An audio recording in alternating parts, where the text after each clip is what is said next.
And this is Scott Jordan. You're watching live here at Cellars of Sonoma. We're with John Bambury, and we're tasting some new vintages of his Chardonnay. The springtime is coming, and so, oh, good. Thanks, John. So we're going to introduce some Chardonnays next month, and so we thought this would be the perfect time to talk about Chardonnay. We've added an additional wine to what we were tasting before. It says here that this is your 09, let's see. Sonoma Valley. Sonoma Valley, okay. So tell us what's the difference between that and the estate that the Los Caneros estate. Well, what did you do different? There's a couple of things that we should discuss. First of all, our vineyard is located, as you know, in the south part of Sonoma Valley, in the Carneros region. And that puts us in actually 6 appellations. We're in North Coast, which is a huge appellation, encompassing more than one county. And then we're in Sonoma County, which is one of the largest counties in the state of California.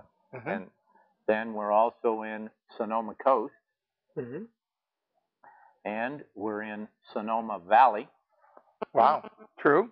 And we're in Carneros, Los Caneros, which narrows it down to the smallest area or appellation that we could be in, and defining us as being close to the bay and coastal influences.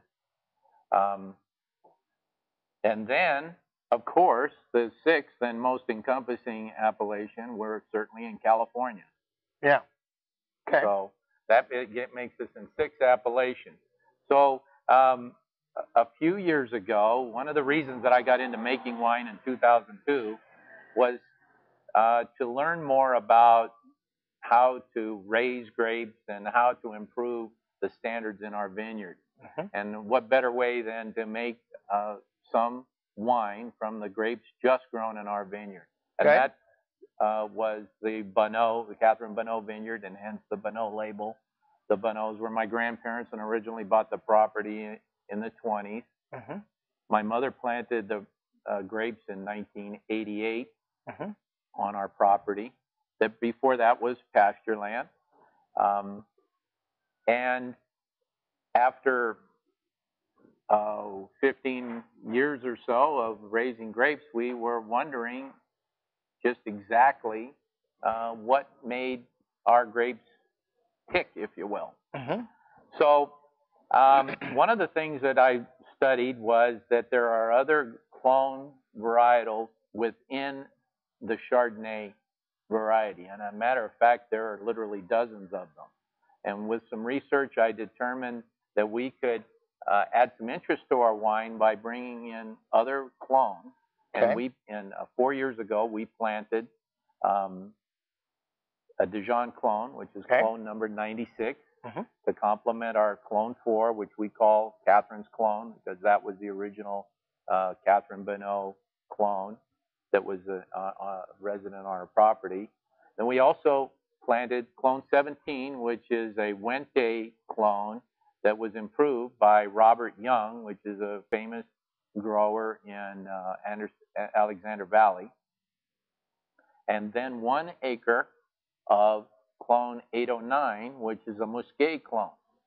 And this adds a kind of muscat character to the Chardonnay. These are all Chardonnay grapes, though. And what you're going to taste here is the first vintage from our very young vine, a blend of the Robert Young Clone 17 and the Dijon Clone 96. Nice.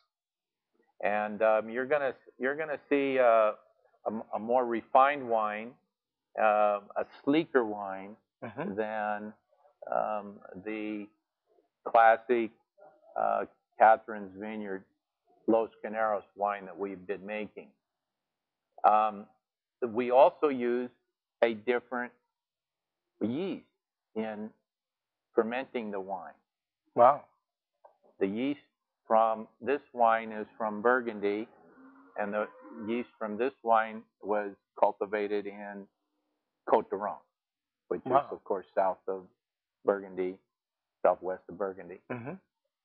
And it gives kind of a softer, easier drinking wine. I kind of I get acacia blossom, I get quince,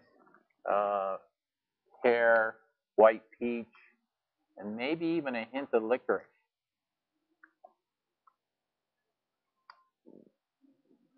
A really crisp finish and a lingering finish. I noticed the lingering finish, no doubt. And then release on that. When is that releasing? We're going to release that in next month in March as well. Wow, Chardonnay month, March. Kind of love that. And it'll be a soldier in line, falling right in between these two as a price point. It'll be $30 a bottle. You're going to have a 28, a 30, and a $32 bottle of Chardonnay available from Bonneau. Beautiful, beautiful. And each one with some distinct characteristics to it. It'd be great if our buyers want to get the three and kind of do their own taste comparison. Yeah. It's grapes from the same vineyard, however, done in a different style and also different yeast and different clone. And the clone makes a difference. I mean, it really does in the wine. That's fantastic. Well, that's a great example. Maybe we'll do a little special Chardonnay Bonneau tasting, and so watch for that. We'll have John come back, and we'll have a meet and greet where you can come in, meet John, and maybe we'll do these side by side. It'd be kind of fun to do once we release those. That's a great example of just changing up a few things, the clone and the yeast. You gotta love that. And then so we'll have those coming up in March, and great to see the Chardonnays. And like I say, it doesn't matter how cold it is right now. Add that to your menu, right? I mean, no, bottom line. Now, before we took our break, I asked a question. What is Cremant? A type of sherry, a type of sparkling wine, a method of filtering wine, or none of the above? The answer to that is B, type of sparkling wine. The Cremant is French for creamy and generally refers to sparkling wines made in France outside of the Champagne region.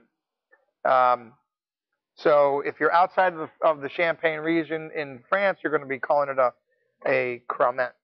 So there was your question, and there's the answer. It is sparkling wine. So now you know more than you knew before.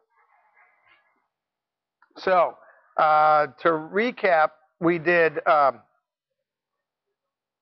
started out tonight with the Egret Chardonnay, which is really stainless steel with a little introduction of oak, but very small, 20-25% at the most between the 08 and 09 at a great price point, $18, fabulous buy. But again, basically from the same vineyards that these are from, but the process is really different. And then when you age wine in an oak barrel, especially a small producer like yourself, you know, they're not giving you big buying discounts. You're paying premium for that wood, unfortunately. But that's part of the boutique wine business. But you can't skim, because if you cut off a step, right? I mean, you're not going to get the quality like you thought you would get. And it's been proven for hundreds of years that there's really no substitute for oak fermentation. Yeah. It just seems no doubt. to work. Yep. Well, it shows in the wines. And what we wanted to do tonight is introduce to you the Bonneau wines, a very small part of their complete portfolio. We've got the wines here in the tasting room. They're magnificent from top to bottom, and cover every kind of wine varietal you can think of. And we didn't taste tonight, but he's got a sweet Chardonnay that's kind of cool. And it's not what I thought it was when he first introduced it. I was thinking it was going to be this real syrupy, sweet wine, and it really isn't at all. And I was really shocked. And when people taste that, they're shocked as well. it's got a hint of sweetness, but it's not that syrupy sweet. That's a great example of making a wine that could have been very, very sweet, but you slowed the process down a little bit, right? I mean, in that sweet Chardonnay. Yes, that's well. In order to get that super syrupy kind of sweetness, you need to let the grapes hang for until they're really, really ripe.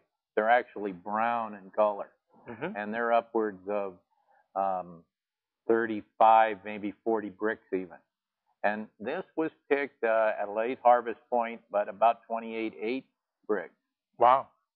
And so it's sweet, but not too sweet. No, it's not, and people really like that. I mean, it's a shocker because the name gives it the idea that they're going to get this sweet bomb in it or not. It's a very pleasant wine. In fact, we talked about maybe in a little larger format. I could actually see that not such a sipping wine, but really one that you could drink and enjoy more often. So, well, this week I'm bottling my next sweet, if you will, Chardonnay. But because of our cool summer last year, we weren't able to even get it as sweet as the 08, or sorry, the 09.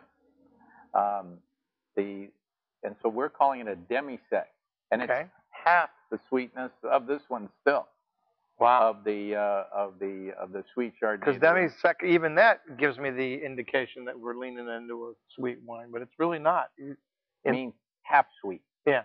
Well, it was a cool year, and we're going to see, and we'll have some examples as the year goes on. Once we get these wines out there in the marketplace from 2010, it's going to be an interesting challenge. And that'll be fodder for another show where we'll just compare the two sweet Chardonnay. Scott, let me ask you a question. All right. You're just full of questions. I know. I've got them everywhere. It's crazy. Do you find it somewhat interesting that Chardonnays from the same vineyard, from the same grape, could taste and have different characteristics to them? Well, and that's what this is all about here. It's remarkable if you think about it.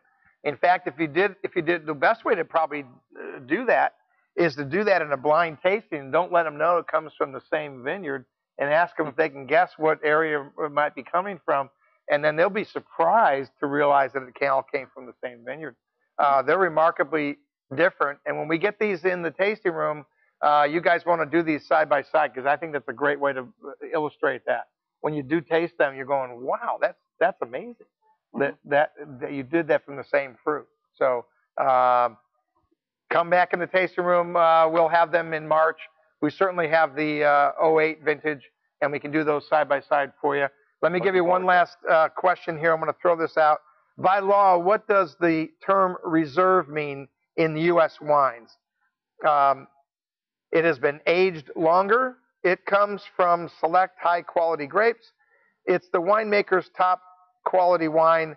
It doesn't mean anything. And so we'll just take a quick break, and then we'll come back. And those of you watching live,